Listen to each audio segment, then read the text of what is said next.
Hey everyone, and welcome to the Infinite Respawn podcast. I'm Chicken. I'm Oak Tree. Griff. Baka. What's up, guys? What's up? Chicken always Got him. starts it when one of us is doing something stupid. Always. Great. I try to Every either wait time. for a time moment or a action moment. Uh, well, it is what it is. Welcome back, everybody. We're gonna jump straight into the news because we got to cut it a little short today. Because it is what it is. Isn't that what we always do anyway? No, I usually don't really stop us. So, the train Nothing rolls can all stop the way us until it now. gets to the other station. But this time we gotta. Well, usually there's no other station. We just kind of roll through and then end up somewhere out in the fields. It's Something like that. This time organic. we have It an is what it endpoint. is. We All have right. an endpoint this time. So where do we want to start then? What start point would you like to, jump in at before I arbitrarily pick one? I mean, that's what I'm going to do. Either I'm Okay, going to cool. arbitrarily pick one or you pick one. How about the Nintendo one then? We'll just start over there. Yeah, the Nintendo reserving the right to brick your console. Nintendo is making themselves real unpopular, and I'd like to note, I don't know if y'all see it, but I'm still in the Pal World sub over on Reddit. Nintendo is also not making any fans because they're trying to basically copyright one thing at a time for Pal World so that they can.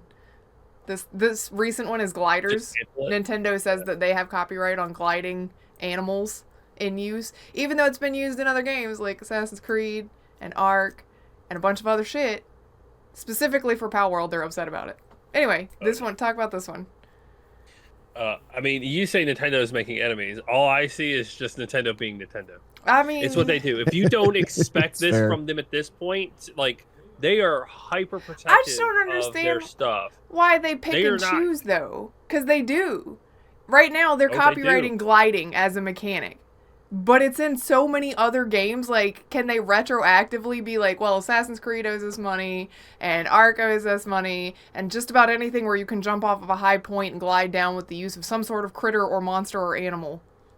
All owes us money. I think that's the whole argument that's going to be made in court at the end of the day is this is something that's been happening in gaming for a long time, and because it is something it is used on a regular basis by just about everybody, it's very hard to copyright that. But it seems like Nintendo gets around that somehow more than anybody else No, does. don't. I mean, the Pokeball thing didn't work out for them either. So it's just one They of those. had to get rid of it. Yeah, Pal World still had to take it out.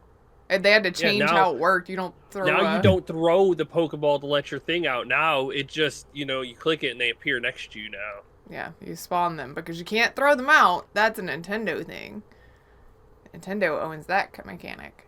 Although this bricking console things, that feels like it might be a step further. Though I guess at the same the breaking time, the console things is because the speedrunning community and a lot of the mod community, good lord, loves to break into their consoles because Nintendo games are great, but they leave a lot left unsaid because one, you can't mod them, you can't do anything with them. Randomizers, all sorts of different crazy mods. Some of the best Pokemon games are modded versions of the Pokemon games. yeah. They give you a Salisbury and some plain mashed potatoes and a thing of corn, and they're like, don't ever do anything. You can't add salt, pepper, nothing. And people are like, that's good, but man, you could do a lot more with that. So they hack their consoles and do a lot of modding and things like that. I don't disagree, but it's also one of those where they're trying to change. You have a licensing agreement that's set up when you purchase a game. There's a licensing agreement that's there, and they're doing the same thing basically with the console, which they're saying that you're agreeing when you buy this console, you're not gonna fuck around. My problem is they're like, we're not going to videotape or record any of the game footage or anything or things that are going on unless we have a complaint from somebody. So does it Which I retroactively? Does it work? Because Xbox and I think PlayStation have those hey, record that, so it goes back 30 seconds to a minute or whatever it is and records. So are they recording it somewhere just in case they need it, or how does it work? I don't know how it works. They don't start watching you until somebody else says you did a bad thing, and then they start recording. I guess you could do the recording, but nobody's going to access the actual information off of the console itself unless there's a complaint. Would be my thought process, but I don't know. My deal is I think it's petty. Yeah, I really do. But it's Nintendo. Like, they are lords of the pettiness. I mean, yeah, Nintendo is definitely the lords of the petty. Like, it's just the way they are. I guess the slight difference in this version of petty versus the going after game like mechanics as a patent petty is this actually like bricks your console, but at the same time when you boot up the console you're signing a thing that says I'm not gonna do that. So you actually broke the rules if you do that, but people like to do that. I'm gonna get all consumer on this side of things. When I give somebody money for something, it needs to be mine. If I never connect to the internet or do anything that bothers with anybody else at my home, I can do whatever I want with it. If I want to change it, if I want to mod it, if I want to do anything with it, as long as I'm not signing into online or anything, I'll do whatever I want with it. So and they won't do anything against you. They won't. They're like, whatever. We can't get video, we can't get recordings, we can't get nothing if you're not on the internet. So whatever you want to do at home with your console that you purchase, whatever. Do what you want. But if you go online, you start having, because some people will hack their consoles to cheat in like Mario Kart or Mario Party, and to me that's just it's a kid's game, it's a lighthearted game, so kind of it does seem like a lot of it is aimed at the games that are being played online in a multiplayer setting, especially with Switch 2 having the ability to do like video chats and stuff like that. I think that it's probably more targeted that way. But then the concern is, of course, you're recording footage of people's video chats. So yeah, that's a little concerning. Yeah, I'm never a fan of that because I think it's one of the other games. It's either Deceit 2 or Damned. It records all of your audio spoken in game for files so that they can review it and ban you if needed. It's and I am never a fan of games or anything that like records you visually or audioly. Because it's like, okay, if somebody gets mad and says something stupid, so be it. People say stupid shit all the time. But yeah, you but can I mean, I pull guess that out of context and try to use that against them. It's meant to be proof, essentially, which, I mean, I see both sides of it, because you can't just rely on people going, well, somebody said something awful to me, and I have no proof of that, but you should ban their account because I said they said something awful, versus we have listened to the recording of you being a terrible human being, we're going to now ban your account. Like, I see that side of it, but I also see the privacy side where it's like, I'm not doing anything wrong. I don't want my stuff recorded. But I guess the other thing is too, you when you sign into Deceit, there's a user agreement that's there that has it stated. We don't read that shit. I try to. I have for the last few years. I've been trying to read it. The problem is you have 900 pages to read, right? Oh, so, God. No shit. That's why you just kind of like scroll through and look for the important. But you have that information that's available to you. You now have a choice. Do I want to play this game or not? Mm-hmm. And like, we'll use Deceit for the example on this one. You can look at that information that's given to you and delete that game if you don't want to, because the first delete's still free to play, if I remember correctly, and Deceit 2 is not. Yeah. So unless they've made it free to play, but I think it is, isn't it? Isn't it? Is Deceit 2 free to play? Let me open my Steam's right here. I can find out for you real quick. I have Deceit 2 and I did not pay for it, so it's free. Okay.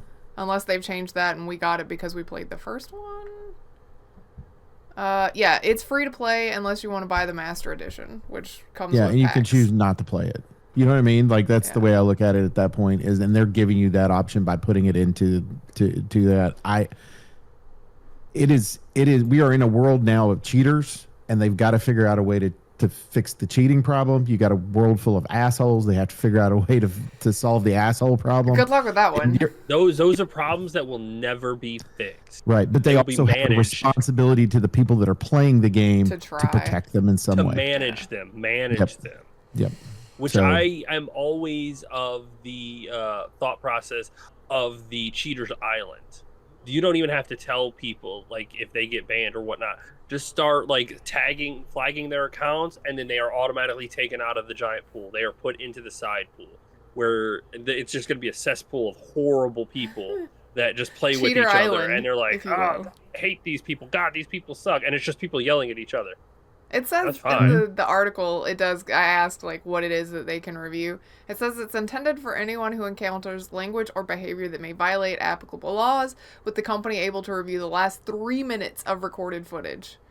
So 3 minutes. Like basically as soon as somebody says something awful, 25-minute match or something. Report. Right? Well, I imagine it's the last 3 minutes, like within when you push the report button. I would guess it does the thing where, like your Xbox, where you record that and it goes back and does it. So as soon as you hit the report button, it goes back 3 minutes and saves that info.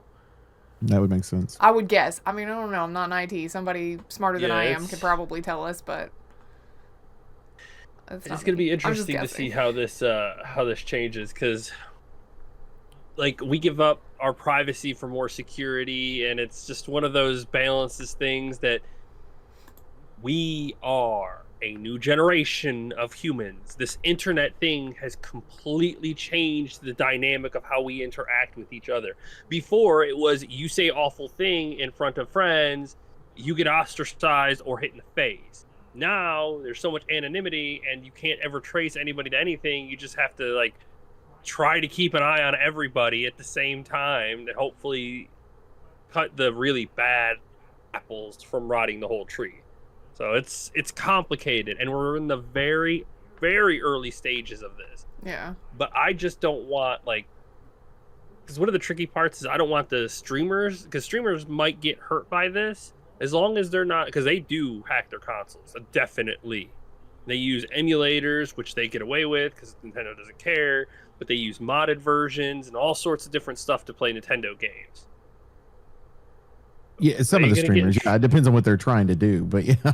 Yeah, so it's like just that they just play Nintendo games. They're not gonna necessarily mod their. Yeah, their but there system. are specialty communities that do that a lot too. Parts of the community. And I don't know. Streamers are like, I've got a Nintendo. Let me go ahead and fuck it up a little. Yeah. I don't know if it's on the same level. Like, I don't know if it bricks consoles, but I know that both PlayStation and Xbox do keep an eye out for essentially hacked consoles and things like that, and ban accounts. So I don't know what that means for the hardware.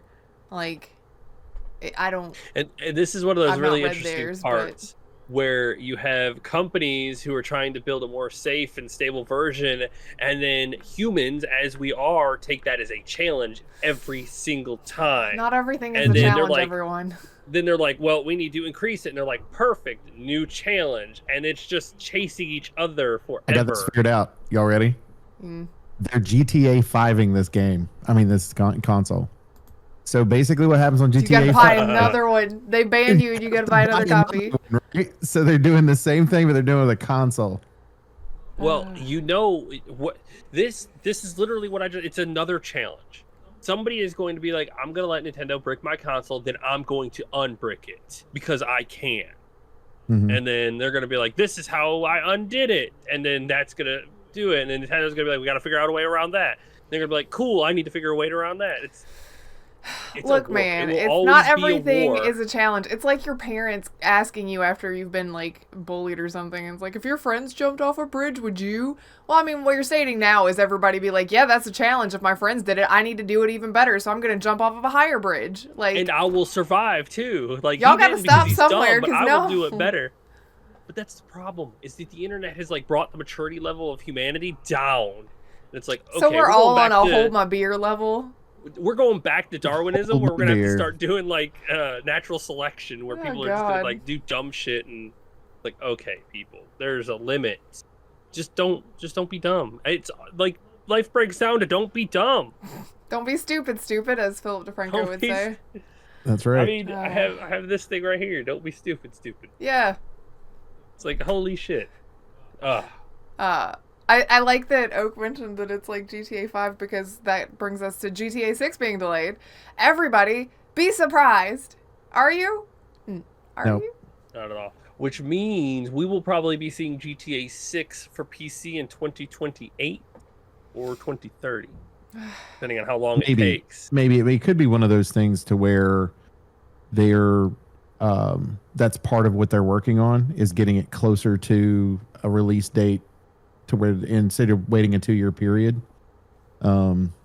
So we just have to kind of see. But you know that every developer that had a game already scheduled for this year is like, oh, thank God. And everybody that was going to release next year is like, no, we moved so that this wouldn't happen.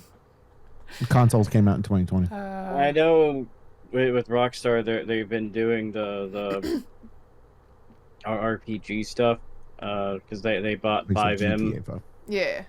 So I don't know. Maybe they are trying to get it closer to where they can release the PC version closer with the consoles. I would think that would be a good play based on how important that community got for GTA 5. Like that 5M community is shockingly large. I know, that's what I'm saying though. Is he might be right. Like moving it to benefit a parity release across all at the same time, so that your PC players that are going to do that can jump in at day one. Like, it's not a bad idea. Okay. Hold on. Big theory here. Okay. Oh, big brain. Everybody move out. The PS5 came out in November 12th of 2020. This game is supposed to come out in 2026. 6-year console life, okay? Theory is PS5 is going to have approximately a 6 to 7 year console life. GTA 5 came out in September of 2013 for the PS3 and Xbox 360. And then in November of the following year, it came out for PS4 and Xbox One. So if they follow that trend, next year it's going to come for old console, the PS5 and the other Xbox console. Then the following year, we will get new Xbox and new PlayStation along with a new release. And then the year after that will be the PC release. I mean, that's my theory right here, because then that's my theory. So Rockstar prints money. I'm pretty sure they like version. that. The next year's version of the game is going to be like unbelievably groundbreaking, and then they're going to do it again with the next generation consoles, and it will be again a groundbreaking release. And then PC will release. Add in more. Yep. And it will that was the difference between the two generation like they added in things like, oh well, now you have dogs and stuff running around and cats. And that gets everybody. Oh yes. Like, but you know, looking at that game, it's going to be an intense game. And yeah, the PS5 and the Xbox will probably be able to run it fine. But knowing Rockstar, fine isn't going to be good enough, and the next generation consoles are going to run it at a different level. And they'll probably also remaster GTA 5 to also release that on the next console set too. Because why not? Print that money. There is a rumor going around right now that they are working on GTA 4 remastered. Yes. Yeah. Well, everybody wants that, so. So I don't be interested to see how that works. Well, I think I've had enough of hey cousin, let's go bowling. Well, you're actually in the minority on that one. Most people think that that's like one of the pinnacle moments of the franchise, so they want it. I'm interested in 6 though. I wanna see how that goes. I won't see how that goes for quite some time, but I'm interested. If you've watched the trailer, you know there's the whole couple dynamic is pretty strong. I want to see how it plays out. And people have been commenting and theorizing that there's going to be a co-op option to be able to play it, and somebody's like, man, you know how uncomfortable it's going to be sitting next to your homie and watching the girl like straddle the guy, and you're just looking at your homie and going, sorry bro, just give it a minute. they'll move on.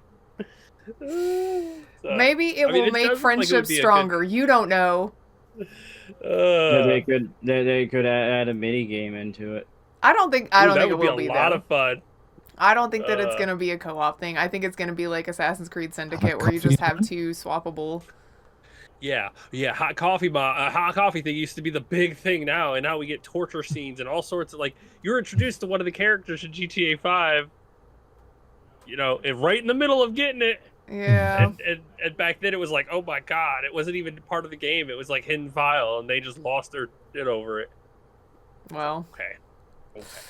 And now a lot of those parents just buy the fucking kids Grand Theft Auto no matter what anyway. Okay, a lot of those parents are like great grandparents now. And the rest of us are like, nah, I grew up with those games. I know better. My child is not getting GTA 6. He will be 6 years old, and there is no way he is going to put his hands on a GTA game for a while. Yeah, for sure. Trust me, he still hasn't watched Jurassic Park. Brother man needs to age a little bit more before he gets into the more mature content of the world. Well, we're some of the more judicious parents as far as content consumption goes, so... Yes, I try to be aware. I give it... The majority of parents out there are not, though. Yeah, that is true. Well, you mentioned we were talking about GTA being delayed, and Ubisoft's apparently also on board with delaying games right now, after the quote-unquote positive impact of the Assassin's Creed Shadow delay. Oh, is that because your game actually wasn't fucking broken when it was released? That could be the positive. Well, I think what it is there's been such a, like, you know, one of those support movements where it's like, okay, we're sorry we have to delay the game, and instead of people being like, oh my god, what do you mean I have to wait even longer, it's generally like, thank god, we just want it to work when we buy it, okay? This is totally fine, take your time. And Ubisoft's finally like, oh, wait, people like that? They'd rather that than us push it out when we said, like, at a board meeting, like, 6 years ago, arbitrarily, without having any development done? Oh, okay. Well, I guess it's okay if we can't nail that date like we thought we could. Cool. I don't care. Just take the time. Make your damn game. Like, and people just want a fucking working product at this point, and not have to go and download the 30 patches just to maybe play it for an hour before it crashes. Yeah. I just... Well, we've talked about it before too. Like, these yearly releases for some of these franchises and stuff is dumb anyway, where they could release it a different way, do DLCs during that time period, whatever it happens to be. And they kind of did that with Valhalla. But that became total bloat when it came to the Assassin's Creed side of it. But it was, you too can ride a bear. But I feel like it just makes more sense. And I get it. They've got bored people, like board people on their boards, not board people. Shareholders, stakeholders. Yeah, the shareholders themselves. They've got people that they've got to satisfy, but you need to figure a new way to do this. The Ubisoft, you're already a company that's on the verge of having major issues and going bankrupt anyway. You've got to figure their shit out. Yeah. And the best thing you could do is create a quality product and ship it out, and make people happy with it. So that, you know, and then also they've got massive expectations. So like if they sell 6 million copies of something, that's considered a failure in their book in some cases. And that's just dumb. What they need to go is lower your expectations, really, at this point. Lower your expectations and go, you know, let's reduce how much money we're putting into some of these games and give it the quality game, put it towards something that people are going to enjoy. And that's what indie games have been doing for the last few years anyway. And giving us good quality, and AA scene right now is fantastic too. So I will say the flip side of that argument is if they scaled back I hate to be like this about it, but the grandeur of what they're putting into it, people would instantly complain. AAA studios should not be giving us games that look like this. They should look better because they're a AAA. I am on your side about it. I think that there's a lot that could be scaled back and scaled down. I would also argue that a lot of those shareholders and CEOs and shit like that who are making more money than they could ever intend to spend should probably have their pay cuts happen so that you could put that money back into the development side of it, because you have to develop a good product to make you guys money at all. So, but it seems like that's lost on them. All it is push out content sometimes, and this might be them actually like stumbling into a thing that the rest of us are like, this has always been a good idea. Why are you so dumb? Why did you what do you think you thought of this delay as a good idea so that your game is working when it comes out? We've been screaming it for years, but if you've just fallen into it, great, proud of you. Now fall into the idea that you don't need to make $1 billion a year as a CEO so that you can put some of that money back into your company. I mean, but Griff, that is unfair. They need their 8th summer home and 12th yacht. I know. Summer home. It's true, but it's just one of those things where I feel Just like let me work scaling 1 year it as a down CEO of one of these companies. I'll retire afterwards. Y'all don't have to hear from me again. No shit. Like, give me 1 year. I'll release one of the best games ever made, ever released. I have a vision. I will make it, and then it will sell incredibly, and I will I be think you might renowned, need and then more I than a will year of development. I'm just throwing that out there. I'll just be a year as the CEO, and then after that, I will be the fucking Those the developments contractor. that need to have on there. Yeah. And then he'll make a penny off of each sale. Yeah. Of the games he started. There you Retirement go. program. Because I mean, I know they're cutting, Ubisoft's cutting people left and right, which is probably part of the delay as well. Is like, it's going to take longer because you have less people working on it. So I mean, like, that's just common sense too. But there needs to be a better way, and there is a better way, but it's scaling back people making money that don't actually do anything. Like, well, I don't know, billions of shareholders. Just one of those things that just pops in my head. Like, looking at this Assassin's Creed list and whatnot, and like they've made so many of these games, all of these titles I know and whatnot, and it's like, yeah, these are big games, but what about in 15, 20, 25 years when our kids have kids and whatnot, and these games and all of this stuff that was like nostalgic for us, they don't give up about. Well, another Assassin's Creed, whatever. That's actually well, Assassin's Like, Creed is a franchise that if it was releasing more rarely, which is what they're getting to now, it is one that can still travel with different generations, but different generations will have. But it's safe enough to be familiar for us, but for them, they might not care. What I was gonna say is, what are the big groundbreaking? And this is just like a think piece. And I hate that I'm doing this on a day that we need to have a shorter show. What are the big games right now that people like will look back in 10 and 15 years that came out this year, last year, and the year before and go, pinnacle of gaming right there. We really loved it. It's so important to gaming as a whole hobby. I mean, things like Halo and its original trilogy, like the first 3 games, massive. Everybody knows everything about it. Mario, any of the early Super Mario Brothers games. BioShock was huge. Things for that actually current generation, like, Baldur's Gate will be talked about. Like, but how many others outside of Baldur's Gate?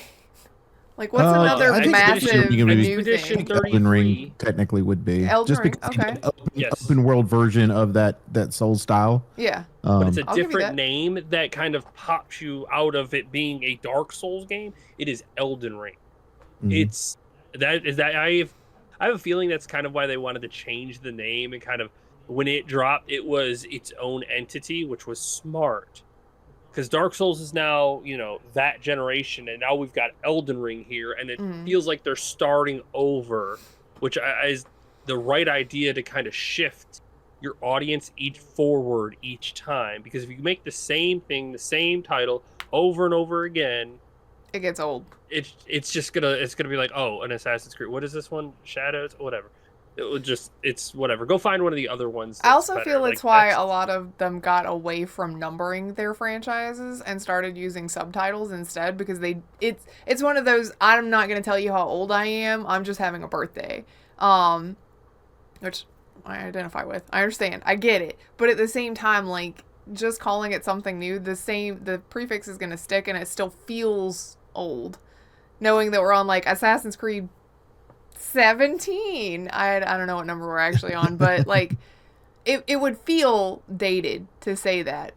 But I kind of wonder, like, could you take the Assassin's Creed name off of it so that you could be a little more free about how the gameplay works and have it be technically a new IP, but continue to feel some of the same flavor? That was Valhalla. They chose not to. Yeah, I mean, I would have done it with Valhalla. It would have been great for that to not be an Assassin's Creed actual Viking game would have been fantastic. Yes. Black Flag, again, would probably the pinnacle pirate game, but they decided to throw Assassin's Creed on the title again. Well, and then when they decided to do it on a standalone like that, they made Skull and Bones, and it was just terrible. Like, Black Flag was way better as a pirate game. I don't know why they didn't just move all of that over into an open world. Yeah, because you could have done Skull and Bones and just made it just a regular pirate game instead of making it a multiplayer game of some sort. So it's like... Well, I mean, they wanted it to be a multiplayer because it was going to originally compete with Sea of Thieves. But that's not going to, I mean, like, that was even then, Sea of Thieves is like, it's got a PvP element, but PvE is the main part of that. Well, that's what they wanted, though, is like an open world so that they wanted the PvP aspect, so you'd spend money on buying stuff for your ship, a la EVE Online. But it fell apart. And I just don't. That's not what anybody wanted out of that game, though. Everybody went, we want an open world version of Black Flag, and they were like, yeah, but you don't. I mean, listen to your communities. So many of these companies, which just to jump a little bit of topic, Halo is having a lot of internal, or Bungie is having a lot of internal struggles with Marathon because they're making it a PvP only game, and the developers and the higher ups have basically been ripped apart at the soul, and because the developers are like, this isn't what people want. Like, well, nobody wants this thing. Sony's People the one want a that's in PvE charge of element. it, or owns Bungie now, right? Sony bought them. Yep. It's Yes. pressure because Concord failed, like right out of the gate, tripped over its own dick and failed. And then That's a big this thing. one, well, it was an expensive one, that's for what she sure. said. But this one has to do, like, I'm sure Sony is breathing down Bungie's neck about how imperative it is that this does well or you're done, because we cannot have two of the same thing that fails like this close together. And so I'm sure that's why they're feeling it. It's just, again, because the developers temper expectations thing is right. The developers are telling them they don't do PvP only, because if you do PvP only, you lose your audience. You have to make sure your scope is big. Sea of Thieves is the perfect example. Those guys were like, it's a PvP game. It's how it is. Eventually, they had to succumb to the pressure and offer a PvE version with rails to it. But there is a PvE option where you can go into safe seas, do your thing by yourself, and not worry about anybody else. Yeah, there's a limit on what you can do, but if you don't care about that stuff, you can still just sail around and play the game. I mean, it's a safe way to play the Tall Tales. Yeah. Exactly. I mean, if you want to play those Tall Tales, it's the best way to do it, because you don't have to worry about somebody else jumping in, Stealing your destroying shit. shit. And there are a few other examples, if I could think of them right off, that have started just PvP and have evolved their scope to make them more accessible to everybody.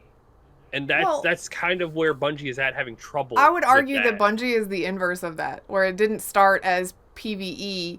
It started with Bungie making Halo, which was a story-based game that had a multiplayer. The multiplayer became a juggernaut. And then they shifted to Destiny, which was a cooperative more. I mean, it had PvP in it as well, like, you know, battlegrounds essentially that you could go do. But again, it was a story-based game with heavy cooperative effort that had, you know, your PvP in there, because Bungie's gunplay always feels good. And then they were like, all right, Bungie, make us a PvP only. So they've done the inverse of this through their career. The original Halo anyway is early days of the internet. Yeah. And early days of Xbox Live, really. And so they had to make sure that storyline was the main thing, because in the single player was an option and the co-op part was an option. And then the afterthought was the multiplayer land stuff, and then also you had the split screen version where you could do as well. A story game now you with don't the have any. cooperative. Yeah, everybody now is straight up, let's put multiplayer on this. Let's do this. The problem I have is the fact that if they wanted to create this game, don't create it off an existing franchise. Marathon has its own base, its own following. I want a remake of Marathon. Well, but it's so far back that they're doing right now. And putting the Marathon name on it and making these nice shiny little character colors and all this shit in a PvP game where I need to be hidden is a little weird to me. But yeah, it's weird that they're going PvE extraction or PvP extraction. It's like, okay, there are already a few of those out there, and they're a niche market too. So you're trying to use the Marathon name to get into a niche market in which you have no option but to play PvP. It's like, you are narrowing your target a lot, and you don't have enough confidence. People don't have enough confidence in you to help land that mark. And I feel like it's trend chasing. It's trend chasing. That's what it is Bungie had an idea and Sony's like, yeah, we like the idea of Marathon, but we want to change it like this and this because this is popular right now. PvP extraction shooter is what we need. Make us a PvP extraction shooter. And then Bungie was working on it, but it's coming in at this point where we don't really need and most people don't care as much about an extraction shooter, it should have been a different flavor. But yes. I mean, they could have done this in the exact same way that Fortnite came to be, which was you had a version of the game that made the most amount of sense for the game. Hey, we happen to have these assets. Let's make a PvP version of this game. In that case, became a BR, and that became the popular juggernaut part of it. But you could have started off as the actual marathon plot line, everything else, same way Halo started. But it was like, but instead they made this decision, and Sony's making this. Sony made a poor decision once. They're going to make a poor decision again. They're going to make another poor decision, and this time, what's going to happen is Bungie's going to be a which used to be a juggernaut of a studio is going to go down because of Sony. But again, yes. I feel like this goes back to our CEOs are out of touch thing, where they saw a thing that made a lot of money and they're like, make us 10 of those. And it's like, but we don't need 10 of those. And by the time they're made, because you're saying it right now, well, that's popular. By the time it's done, it's not going to be popular anymore. God, do you remember those days of the BRs? All those conversations we had with all of that? Yes. Here we are again. Now it's going to be extraction shooters. Yes. Well, I mean, even Gray Zone that came out almost a year ago, or a little over a year ago, is now taking away the extraction part of their game and going just strictly to the multiplayer part of it. I wonder why. Because it's not an important part of the game that people like. They want to. They built a good game, but it's like people are like, oh, let's get away from this. You know, because the trend is on the way down. I mean, it shot up in popularity. It's on the way out. And again, a lot of people that were trying to trend chase started making a game, and it's over. You know, it's just game development takes too long for trend chasing to be viable. You need to have a solid idea when you start it that will maintain its, steam and popularity throughout the development cycle so that people can actually play it. The identity of games just kind of like lose themselves as they become more fleshed out due to trend tracing seems more of like old school retro gaming style, what they used to do back then. Because those games you could turn around, like crank out a game that was comparable within a few months. Right.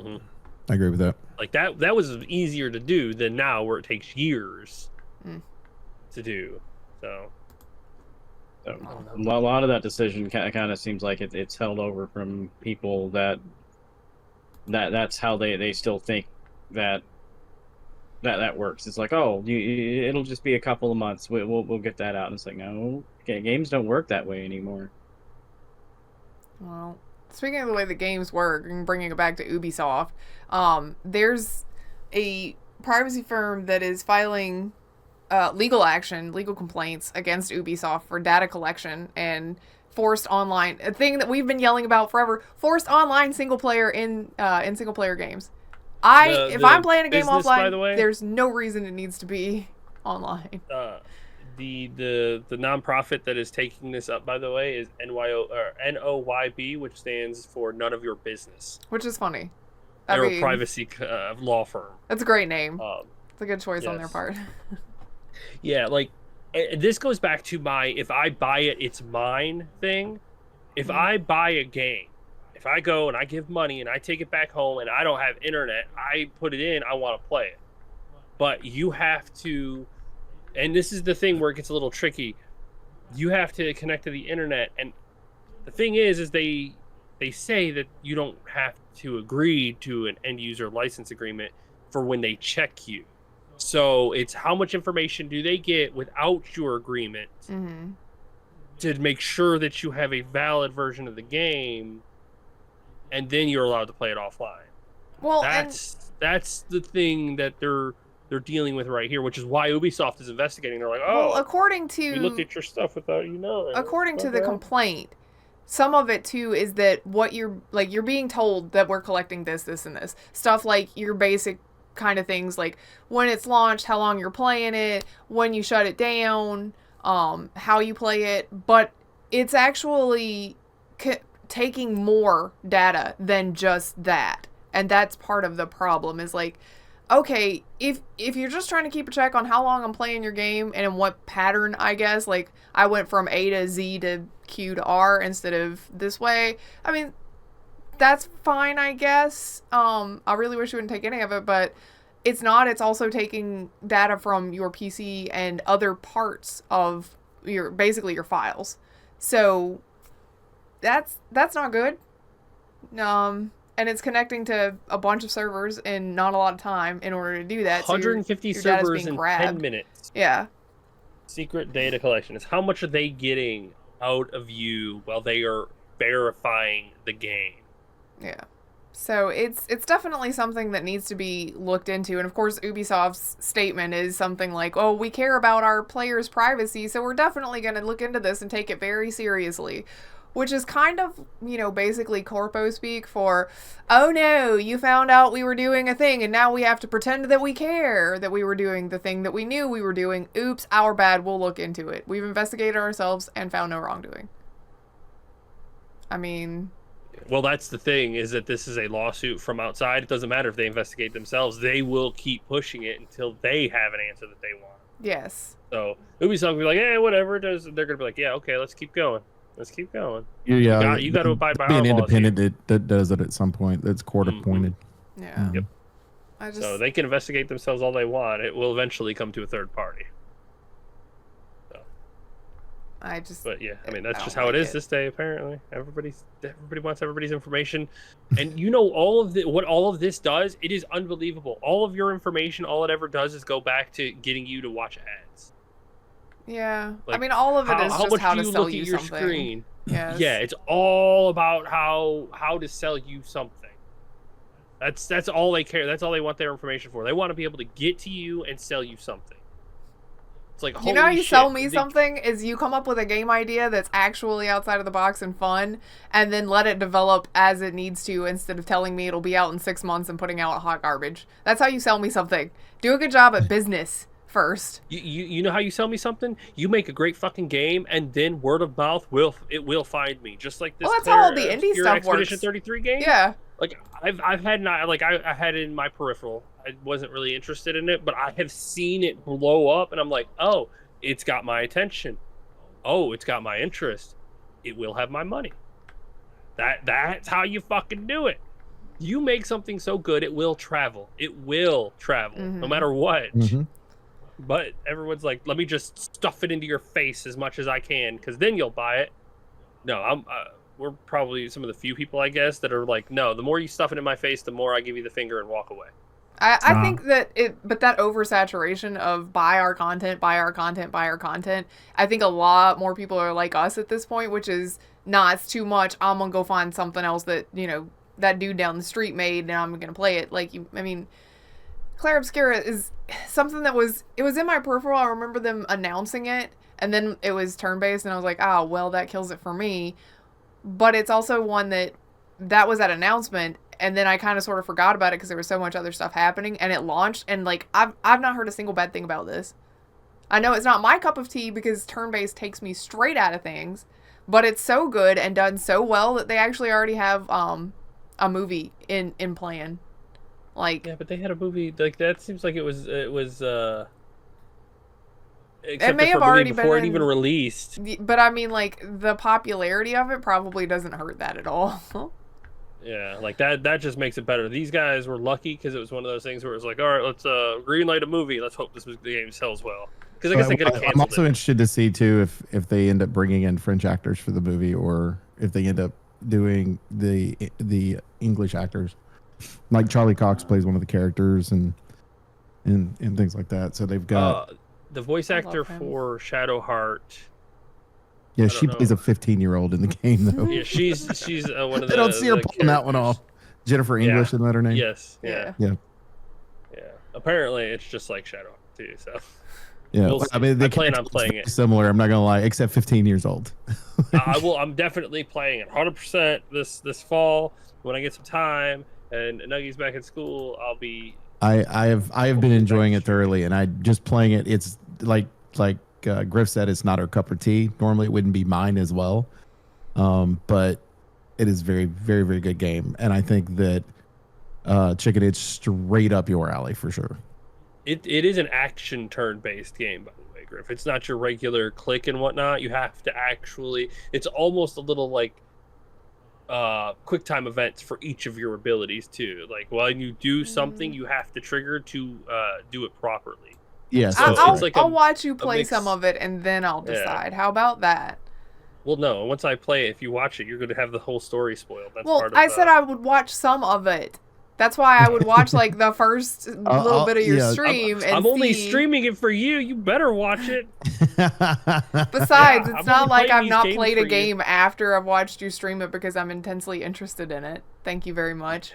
Not to mention, you're telling me all about the book series that you're listening to too, and it only makes me want to read it more myself. Okay, I need to experience things sometimes if I'm super hooked. Yeah, well, it's a good series. But you're mentioning things that you're ready to play and everything, and I'd be interested to see because the guy who was the original creator of Devil May Cry would love to remake the first game, and I've tried that in the HD collection and it whooped my ass because it's one of those like old school games and it is different level. It is punishing in a way that I was not ready for. So I ended up eventually being like, I have to walk away from this. Have you played and beat the original Devil May Cry? Me? A long time ago. Okay, yeah. So yes. Me too. I played and I beat that game, but I can't tell you how long I got stuck on the first flame spider in that church fight. It is so punishing. It was so hard. It's so brutal. It was so difficult, but eventually, once I got like the strat down, because it took me forever, I put that game down. I picked it back up. I put it back down again. I picked it back up. I did it again and again and again until eventually I just said this, and I sat down for like 2 or 3 days and eventually beat him. I was like, wow, it wasn't even that difficult. But that's how we had to do games way back in the day. Like, you had to sit down. There was no buying power. There was no grinding. It was just, well, if you suck, well, you there was suck. also there was selective saves in some of the games. Like in that particular one, you have to the save is not where you normally would have it. Oh man, you take too much damage. Now your health is halfway down, and you got to do this boss fight with half health. There is no automatically regenning and whatnot either. You're just completely good luck. Good luck to you. I had to restart the game too. Like I went through the first part of that game so many times to make sure that when I got to the boss, I had full health. Like, oh god, sometimes old school games are brutal, so punishing, so punishing. Yeah. Oh my god. But yes, I would absolutely love a ground up remake of the original Devil May Cry. Holy shit.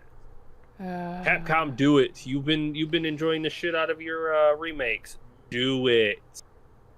Hell, use it to reboot the franchise too. Start it back up. Do a remake of the first one. I would love it, and I know like Netflix is doing the Devil May Cry show, that I'm not entirely sold on, but I would be interested. But I would wonder how they would cast Dante, because I know in the Devil May Cry show that they're running right now that probably sparked this conversation.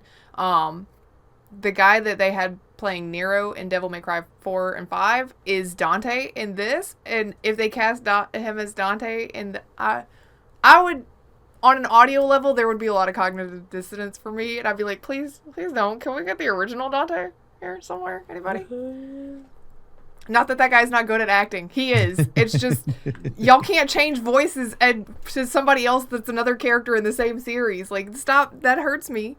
Can we get the original Dante back? Thanks. Maybe. You don't know. Shadowheart is 40, by the way. No, not 15. No, she's playing a character that is 15 in the game. Oh. I was just like, Jennifer English's character in Expedition 33 is 15. Yes. Okay. Yeah, Just to be clear. Gate is 40. My brain confused it. I was like, I heard Shadowheart in 15. I was like, that doesn't sound right. Oh man.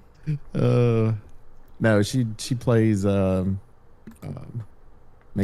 or something like that. I can't remember. It's French. I don't know. But yeah, it's a good character. And there's some people who don't like her, and some people do. It's great. Yeah, everybody's allowed to have an opinion. Just don't be an asshole about it. That's right. That's right. Well, it's the easiest way to put it. I would be interested to see a Devil May Cry remake, and I do wonder how punishing it would remain. You know? Do you think? I feel like they would modernize it. I think they would definitely modernize it. Yeah. Well, that's one of the things the creator said is he saw a game clip and went, "Yep, that's 24-year-old game design. I'd love to take a crack at that again." So I imagine, they'd update. Even the camera angle, like coming down that hallway, running back through. That made it very hard for me to have, like, when I came into gaming, that was not the thing. To go back and play older games that have that fixed camera, it's like, this is so difficult. This is making this game extra hard. Why are you like this? Only old school gamers know and understand when you go to run down a hallway, you instantly turn around and run back to the hallway that you came from. You go down, camera turns, and you're running right back to the way. You're like, God damn it, run. All right, camera turn. Now change your controls and keep going. Otherwise, you just whoop, whoop, whoop, whoop. Just keep running into the camera back and forth. You're like, okay. He would also like to redo Beautiful Joe, which I have no, like, experience with at all. I don't know what that is. Anything about it. I imagine Baka probably does. He might be the only one of us. Ah, yeah, that one. Okay. I remember watching this one a while back. It's a beat 'em up game.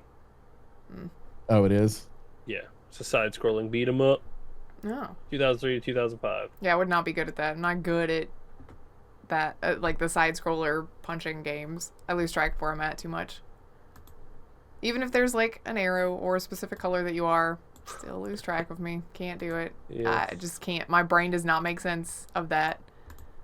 I grew up playing a lot of those, especially in arcades. All right, what else is in the news?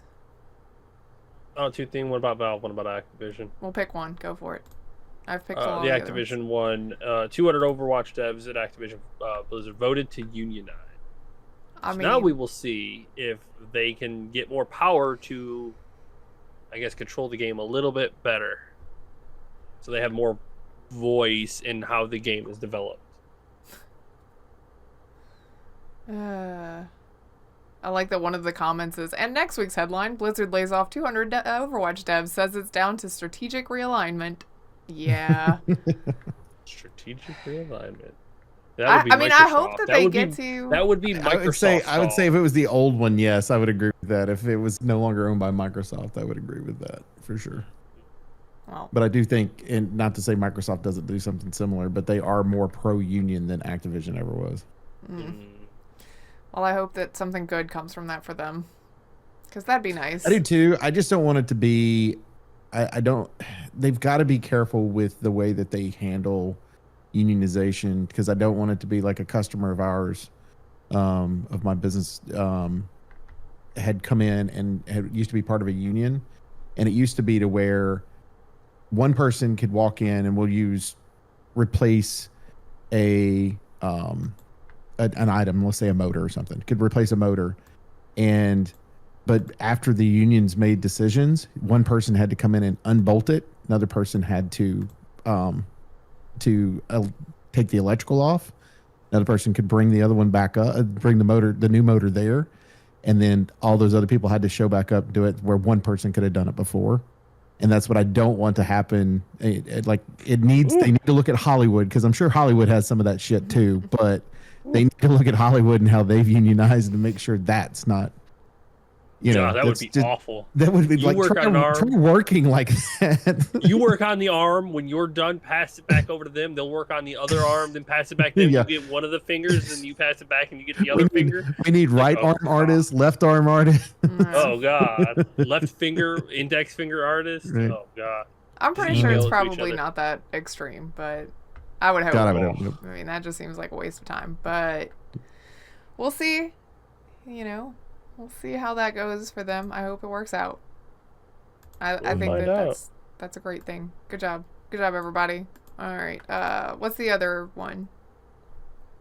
The other one was something that popped up earlier. I think it was earlier this week. The 15th is when this article was published, so that would be Thursday. Yeah.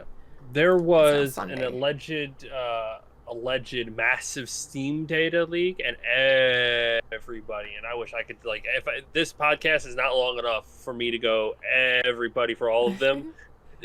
Everybody panicked. Everybody panicked. It was like, huh? What? My Steam data? What? How much do I need to worry, Valve? Valve is like, dude, don't worry. You don't even got to change your passwords or nothing. Apparently, the breach was related to a two-factor authentication SMS log. So basically, all they got to see was a bunch of authenticator logs of the numbers that are only valid for 15 minutes before they're erased. Like they're almost like, unless you have the account right in front of you during that 15-minute window and are waiting to sign on to that account. Yeah, and those the breach was like nothing. Yeah. It was. I guess that would explain why they were asking so little for it. Like, they wanted 5K, and it was 89 million user records, and it's like, well, okay, but you're only asking 5K. That seems like you've got garbage. Yep. You're just trying to upsell it, and if that's all 100%. It was. 100%. So, I mean, when Valve is like, don't worry about it. You don't got to change your password. It's just for some authenticator numbers. They're valid for only a few minutes. You don't got to worry about it. Like, if you are that scared, go ahead, change your password. Well, they said it had the 15-minute time frame code and the phone numbers it was sent to. The thing is it did not have the data for which Steam account that phone number was linked to. So you got phone numbers with codes, but you have no idea what their Steam account actually is. So you'd have to be the luckiest son of a bitch on the planet. Yeah. Or the unluckiest son of a bitch on the planet to have someone one or the other. Depending on what side of that you're on, right? Yeah, like it's one of those things where it was like, oh dear God, this could be one of the worst things to happen to us. Oh, okay. Ooh, thank you, Val. Appreciate it's nothing. Thanks for coming out pretty quickly and letting us know that it wasn't like world ending as some of us thought. Because that's a lot of Steam accounts. But I give Steam a lot of credit, and Valve, they are pretty secure in their stuff. There are a bunch of nerds, like big brain nerds, smart people that are very protective of their stuff, and like they're constantly fighting off people. And like I don't know how Valve does it, but they're the type of people because they're kind of. I look at them as kind of rogue or renegade in the first place, and I feel like they go, if I were going to break into our system, how would I do it? You know what I mean? And then that's what they try to safeguard against. Oh yeah, for sure. And the thing is like Valve always asks you to, when they're about to like get your information for your computer, it always pops up. They're like, hey, can we get information on your computer just to kind of put it in our log so that we can kind of see everybody's variants on their PCs and whatnot? Usually I'm like, yeah, sure, whatever, I don't care. And they'll just take a snapshot of your PC and be like, okay, thanks, that's what we're using. Or that's what I'm using, and then it kind of links it to, well, I don't think anything links to your account. It just adds it into the giant library of accounts being used. Or PCs being used. Huh. Yep. Okay. Well, that was mostly the news, right? Mm-hmm. Okay. Well, I mean, do we briefly want to talk about what we played this week? Or 2 weeks? I don't even know what day it is. Whatever. I mean, we could. It's gonna be quick. I've been playing Expedition 33, and you really like it. My little group is playing Division 2 as well. This last week. Yeah, we decided to get into it. We're just trying to like play with something that we could, and so this last Sunday, that's what we did. I won't get to play tonight because my daughter's birthday and all. But yes. Yeah, but yeah. So it was fun. Like getting into it, it was different. Going back into it, and this because the game's older now. I love that we were like, we don't need any more extraction shooters, and Oak's like, actually. Whoa! That's Division not 2 the same, sir. Well, okay. Is not an extraction shooter. It's got you gotta get the stuff. Not an extraction shooter at all anywhere. There's no extraction. It is more Destiny style than. What's the one that was similar to that you guys played, or that you played, Chicken? Thought it was that one. Oh, okay, the maybe Division? not. The Division is great. Well, I didn't say you hated it. No, like I mean, there was the zone in the middle where you would have to go in PvP and pick up stuff and then extract out of that. Maybe but I mean, that's Dark Zone or whatever it's called. Yeah, it was the Dark Zone. You're the Dark Zone. Yeah. I don't know. Maybe that's what definitely I was not Division. No. Okay, my bad. My bad, everybody. Continue on. Have a nice day. Don't BM Division. Played them. It's got Expedition enough. 33 so far is so good. I'm not going to say any more than that, other than it's really, really good. So, Very enjoyable. Got it. yeah, and then I'll be starting Doom soon. So soon, like next week soon? I am going to finish Expedition 33 before I get to Doom, because I know once I start Doom, I'm not going to go back to Expedition 33. So. What? It's not like that's ever happened to any other game you've played before, ever. Red Dead sitting over there unplayed. Oof. Hey, I know how it goes though. You're like, I'm gonna try this new thing out, but I gotta finish this. I'll just test it a little bit, and then you're like, what was that I was playing before? It's been 6 years. What was I doing? How do I play that game again? Pretty much, yeah. I'm glad that you're enjoying the other one though, the Claire Obscura one. Good stuff. Light and dark. That's what it means. It's a type of French art. Yeah, I know. I just sometimes it catches me off guard, but we've been playing Rivals and stuff, and Repo that's broken for us right now, which makes me sad, and mostly that. We got it to work one of the nights for a while.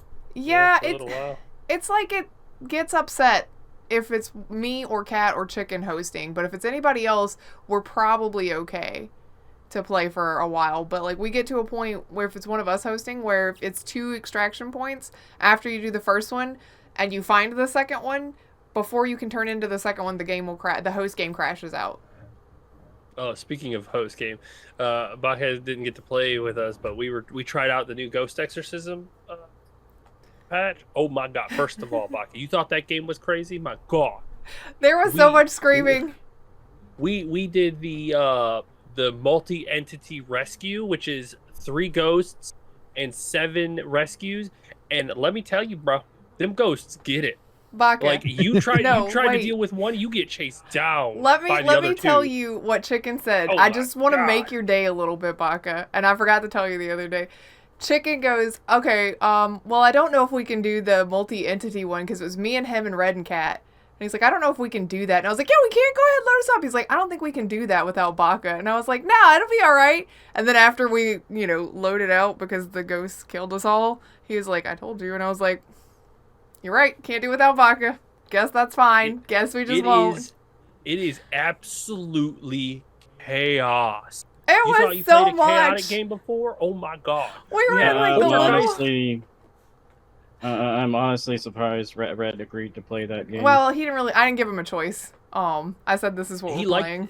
He liked it a little more this time because like he's objective focused. So he was doing what you were doing, and then I gave him the Neutrogena gun. Yeah, he renamed it to the Neutrogena gun. Yeah, instead of the Nutrigun, he was like, "Hey, can you grab the Neutrogena, the gun thing?" I was like, "Did you just call it the Neutrogena gun?" It's facial care for ghosts. Yeah.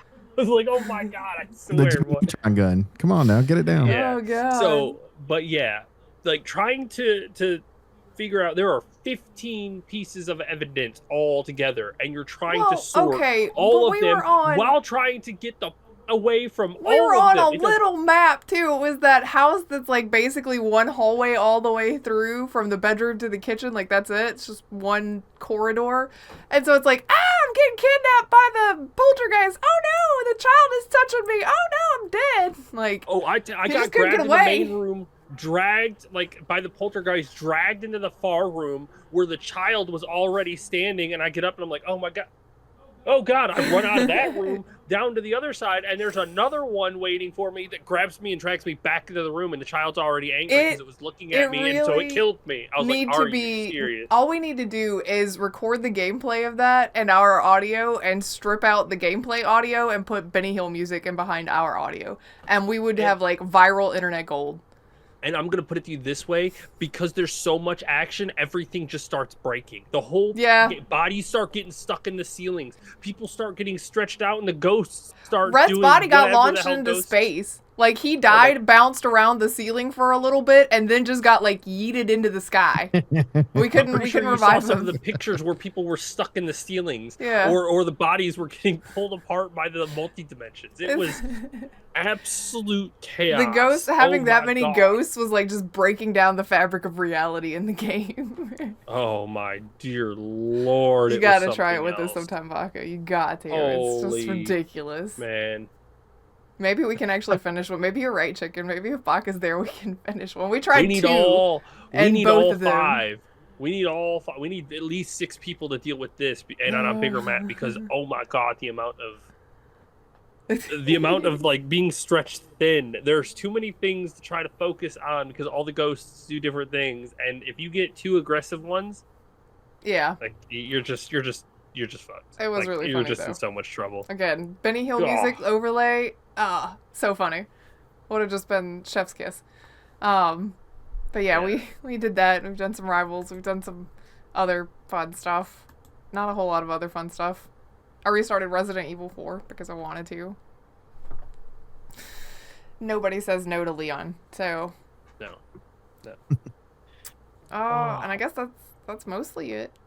Chicken, Baka, anything specific? No? Y'all are the most boring people. Well, no, I played... I've been working a fuck ton and working late. Well, tell them to stop. You need to play video games. Yeah, I know, right? Tell them to go away. I got to play Blueprints. I played it for a week. Took me 6 days to get to the final room, all the way at the end. I got lucky, though. But because of how the game works, I was like, man, I got this, and I couldn't do that. But I think I'm on day 25 by my Game Pass lap, so I just wanted to try it out and see how it is. I did get underground, and I did figure out a way to keep that thing from the last room because I got the key. And there's a special room that lets you check items. So I took the key and checked the item in there. And then I eventually I got the thing drained. And then I would just kind of cycle through looking for stuff. And then I eventually found the pump, drained that. And then I did it again and eventually found the check item. And I got the key and I went down there. So I love that you're being very vague so that you and Oak know what you're talking about. But the rest of us who haven't played are not like spoiled on it. This is such a good... You're so good at that.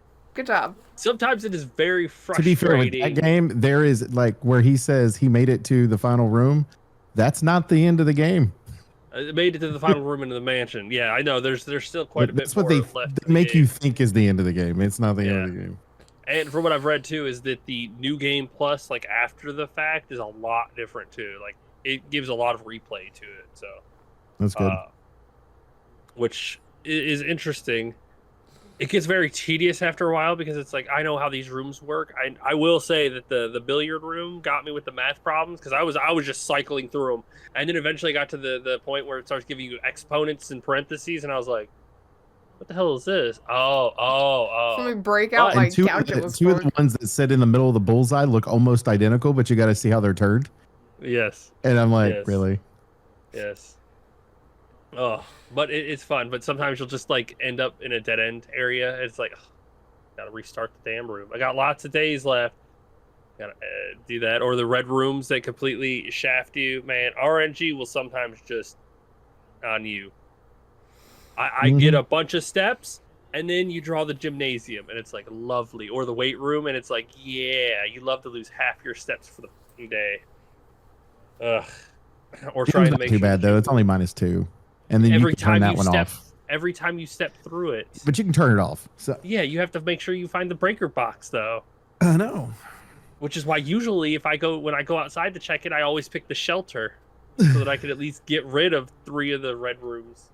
But yes, that game reminds me a lot of Haunting of Hill House and whatnot, where you get to pick a room or flip the card and see the different rooms, which I absolutely love that style. But when I get a chance, I will probably buy that game and start over with a huge, vast knowledge of how to play it this time. But other than that, Marvel, I've started playing Diablo 2 a little bit, just burning through the game. It takes me no time to beat that game now. It's like, and Banished in my downtime. That's good. I forgot one, by the way. What? You forgot one. Which one? Me? You need to tell your story on Repo that you forgot to tell. Oh, talk You're about welcome. it. Okay, look. Oh, here. Oh, yeah. You want to tell it or shall I? I got to be the third person. Okay, look. Oh. Chicken was dead. Red was dead. It was me and Cat and Virtue. We had Red's little lifeless head in our cart so that we could turn him in and resurrect him, but Chicken had gotten yeeted into space. By the way, I don't know if it's supposed to work like that or not, but because his head was unrecoverable, it put him on the bus so that when we had done the final turn-in, it resurrected him anyway on the bus. So, that if that's intended, like, working as intended, I like that. I like that if there's a way that you cannot get it back, it's not, like, debilitating. But you walk in the room, and there's, like, this big strip that's missing out of the floor in the middle of the room, but it has boards on the, like, basically as a bridge all the way against the wall at the end of the thing. So, I've got the cart with Red's dead body, Virtue and Cat are behind me, we walk it across the thing, turn it in, and Red's back alive. I turned the cart around, and I told them, I was telling Red, because he had just gotten resurrected, essentially, but there's a bridge here, don't fall into the middle, and I thought the boards were flush against the wall. As I went to push the cart across it, I was like, I'll just skirt against the wall so that I make sure I don't fall off the side. It had a gap big enough to accommodate A sizable gap. It's like the gap of a house. It was not the gap of a house. It was literally like just a little bit. That's why I didn't see it. Huge. It was not. Don't listen to him. It was not. But I had literally said, watch out for this. Don't fall off the bridge. And then immediately disappeared. Because I fell off. As I said it, I fell off the bridge. Oh, I was sitting so in the mad. death chamber, and I was like, did you seriously just fall off? You just exclaimed to them to not fall off the bridge. I thought it was flush against the wall. Carefully. You were like, do not fall off the wall, okay? Or do not fall off the bridge. Literally, as soon as she's done speaking, she walks off the bridge. I was like, are you serious? Well, and then the three that were left alive are like, what just happened? Did she die? Where'd she go? Red goes over to the side of the cart where I had literally just fallen from, and is like, "What happened to?" Oh, no, he's dead too. No, he walked across it. He grabbed it, and then he went. I watched him. He moved to basically get himself up against the wall so that he could walk the rest of the way, and he walked right off. Legitimately went, "Oh, I better be careful," and then, like, I don't know where his That's one of those moments where his brain just went click. You heard the little Windows log off sound as he walked into the hole?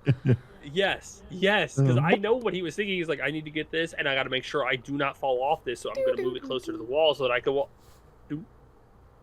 Because I said the same thing. Are you serious, Red? Are you both serious? You both just walked off. You watched her, and you said not to fall off. You can't follow your own directions, and you can't see. Like, holy shit, you two.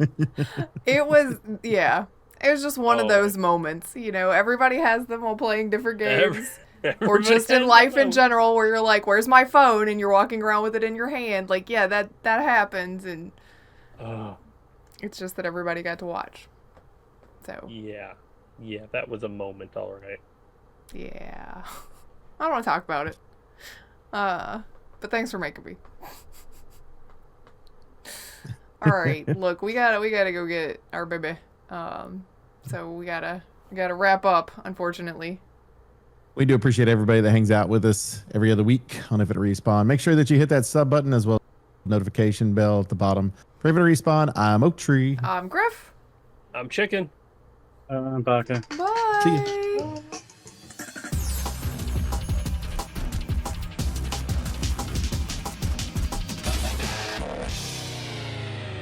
Please hang up and try again.